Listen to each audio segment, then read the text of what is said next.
reconnus et je ne me fie qu'à l'estimation de la direction de l'analyse et des statistiques de l'agricole au Sénégal.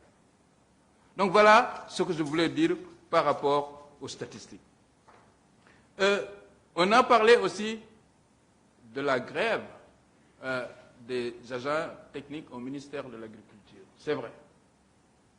Il y a des agents au ministère de l'Agriculture qui se sont regroupés autour de ce qu'ils appellent un syndicat, le Sintras, parce que la vérité, c'est que le syndicat-là n'a pas de récépissé, donc n'est pas reconnu, en tout cas, comme étant officiellement un syndicat. Par contre, il y a un syndicat qui s'appelle le SDTS, qui existe depuis plus de 20 ans, qui depuis plus de 15 ans, ou même plus, travaille pour l'amélioration des conditions de traitement des agents du ministère de l'Agriculture. Néanmoins, j'ai reçu ce groupe de techniciens qui est venu me voir pour exposer ses doléances. Ça tourne autour de l'augmentation de l'indemnité de logement, la création d'une indemnité de risque, de plusieurs indemnités. Mais j'ai dit très bien, je trouve ça légitime. Je trouve que les agents du ministère de l'Agriculture doivent avoir un bon traitement parce qu'on est d'accord aujourd'hui qu'on a dit que c'est l'agriculture qui a empêché la récession de notre économie. Donc moi je trouve ça légitime. J'ai dit, je défendrai ce dossier là où il faut le défendre. Mais vous êtes des fonctionnaires. Le ministre de l'Agriculture n'est pas habilité à augmenter des salaires de fonctionnaires. Ce n'est pas mon rôle. Je peux défendre, mais ce n'est pas à moi d'augmenter les salaires. Et je ne peux pas créer d'indemnité. Ce que je propose, c'est d'aller défendre votre dossier au niveau de l'autorité. Je suis venu, mes collègues sont là, en Conseil des ministres, j'ai défendu leur dossier. Et le président même a dit que c'est un dossier qui date de quand lui, il était ministre, je pense. Et j'ai obtenu l'autorisation de travailler avec le ministre des Finances pour essayer de voir qu'est-ce qu'on pouvait faire.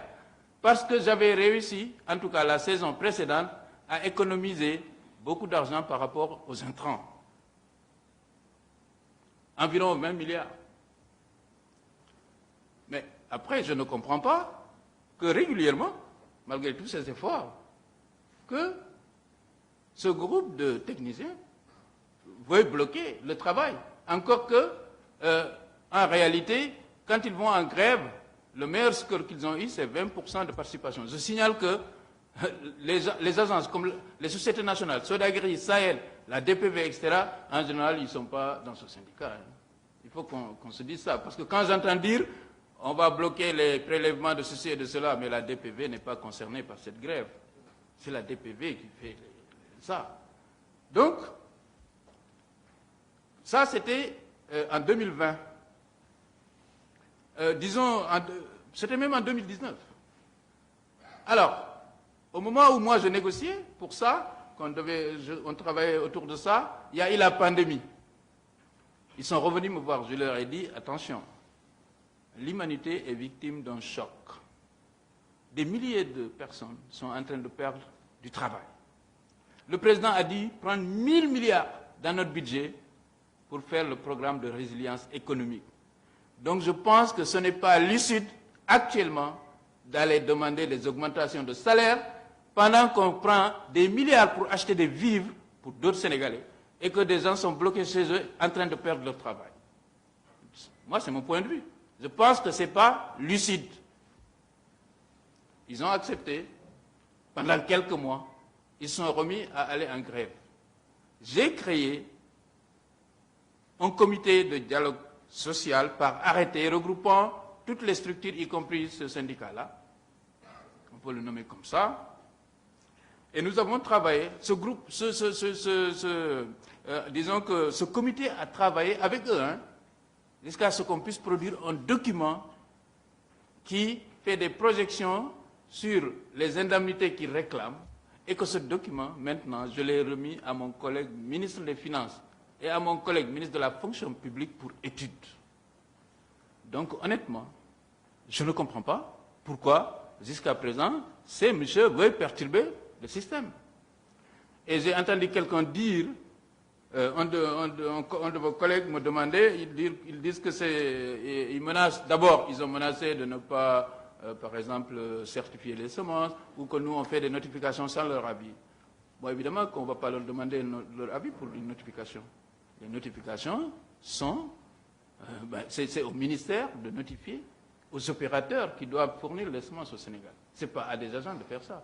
Évidemment qu'on travaille avec des agents pour ça. Mais quand quelqu'un est en grève, mais s'il y a sur 100 personnes, il y a 20 qui sont en grève, mais les 80 autres, ils font le travail, mon vieux. Donc on n'a jamais eu de problème de blocage par rapport à nos notifications. Le nouveau système qu'ils ont trouvé, c'est de faire des sittings au niveau de la sphère pour empêcher à tous mes autres collègues même de travailler. Et ça, c'est inacceptable. Pour un syndicat qui n'est pas reconnu, qui ne dépose jamais de préavis et qui va sauvagement en grève quand il veut. Et il y a des directeurs qui m'ont signalé qu'ils avaient des agents avec qui ils ne pouvaient plus travailler. Évidemment, dans l'ordre naturel des choses, nous, on a fait une réorganisation pour affecter certains individus là où on pense qu'ils peuvent être utiles, plus utiles.